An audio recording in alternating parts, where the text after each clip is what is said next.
ఇక్కడేంటో కొంతమంది ఆకాశంలోకి ఒక తారాజువ ఎగిరేసి ఇంకో సూర్యుడిని సృష్టించానని తెగ ఆరాటపడిపోతున్నట్టున్నారు.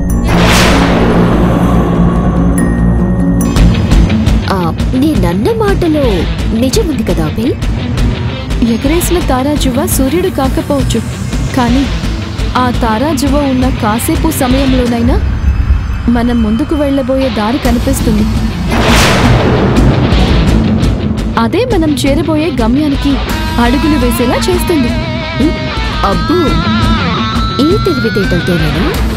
ఇప్పుడు వారం రోజుల సమయం తీసుకుని ఇప్పుడు రాహుల్కి దగ్గరైపోదామని చూస్తున్నావు.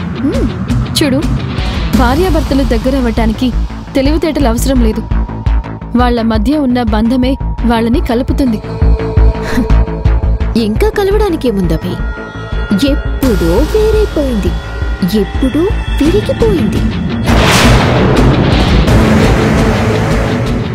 ఆ విరిగిపోయిన బంధానికి ఇంకా అతుకులు వేద్దామని ప్రయత్నిస్తూనే ఉన్నావా? అపోహలు, అపార్థాలు ఏ బంధంలోనైనా చాలా సర్వసాధారణమైంది.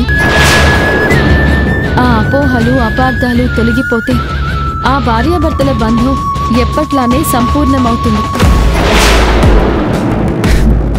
రాహుల్ నిన్ను అంత అసహించుకుంటున్నాడని తెలిసి కూడా ఇంత ధైర్యం ఎందుకవి? చూడు, వేపాకు కూడా తిన్నప్పుడు చేదుగానే ఉంటుంది, కానీ అది ఒంటికి చాలా మంచిది. మా ఇద్దరి మధ్య ఉన్న బంధం ఇప్పుడు రాహుల్ బాబుకి కాస్త చేదుగా అనిపించినా ఆ బంధం వల్ల కలిగే సంతోషమేంటో నేను రాహుల్ బాబుకి తెలిసేలా చేస్తాను. అబ్బో, పగటి కళలు బాగానే కంటున్నట్టున్నావే. అవి కలలో నన్ను రాహుల్ బాబుని కలిపే నిజాలు నీకు అతి త్వరలోనే తెలుస్తాయిలే ఐరేంద్రి.